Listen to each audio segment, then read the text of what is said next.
Bizkaiko Batzar Nagusitako presidentalez, bat egin gura dut autortza honegaz.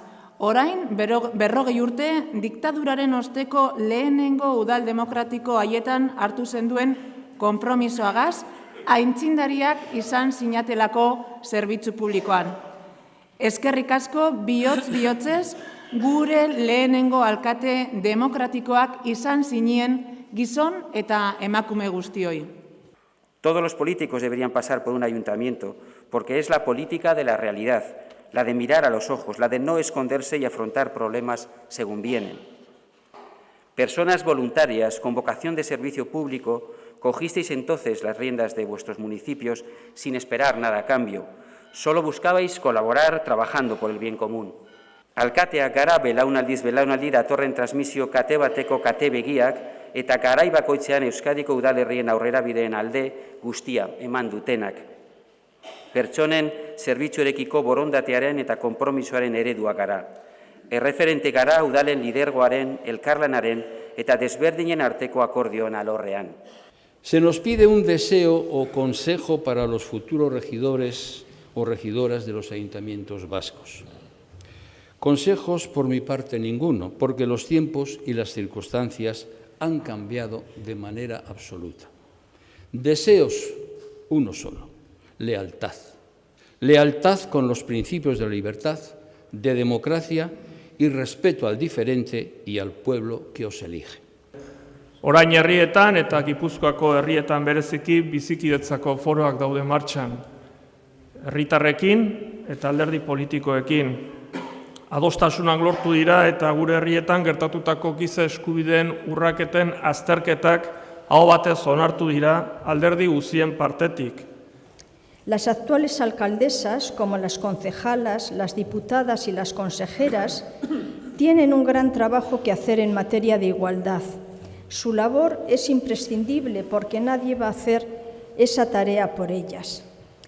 En la participación de las mujeres en cargos políticos hay que huir de las etiquetas.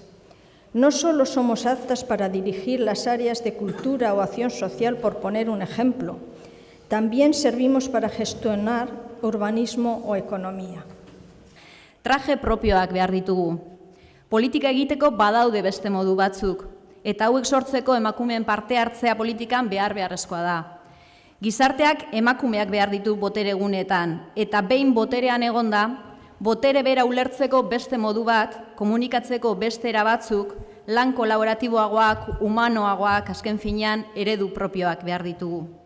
Muchos hombres estamos con vosotras para que consigáis vuestras reivindicaciones justas y necesarias para toda la humanidad.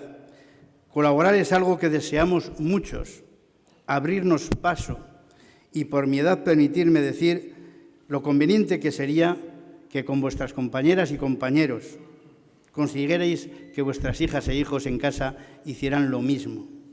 Este es mi consejo como alcaldesa para mis nuevas compañeras y compañeros. Compartir, hacer comunidad desde cada uno de nuestros ayuntamientos.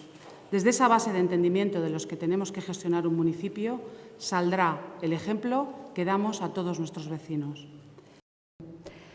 40 urtez eskuz esku nabil, beti aurrerantz, gelditu gabe. Baina segurazki, lo más difícil seguramente será ese primer paso. Comenzar a caminar cuando el día amanece. Seguramente eso es lo más complicado. Pero aquí sabemos todos y sabemos todas que el camino es sencillo si el primer paso es bueno.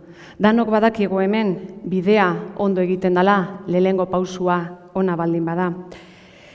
Pero aquí no estamos para hablar de pies que caminan, sino de manos. Yo no sería nada sin las manos que me sostienen. Y la verdad es que esas manos son muy diversas y son diversas. No hace falta más que ver y observar todo esto para ver la pluralidad que nos hemos encontrado hoy aquí. Makila bat segurazki xamur errex puskatuko da, bat bakarra denean. Baina makila bilkura handi bat hori ja zailagoa da puskatzen.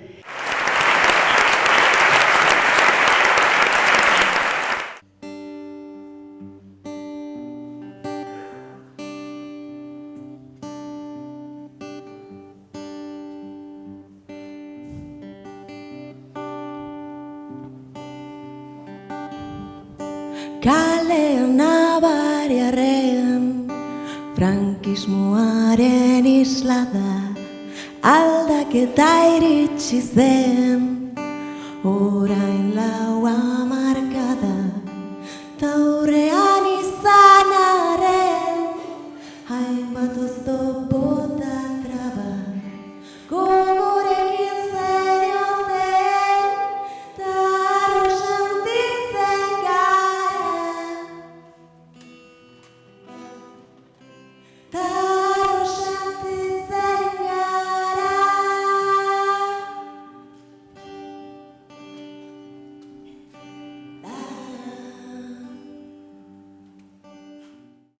Gaur herri honi horrenbeste eman diguzuen zue guztiotaz harro sentitzen gara. Horregaitik orain zuei jasotzea dagokizue. Egun, eudelen ondare den zuentzako adeitasun osoz sortutako bertsoaren idazkia oparitu nahi dizuegu bihotz-bihotzez. José María Iraola Imaz, Alfonso Manuel Oronoz Alcaín, Jesús Areza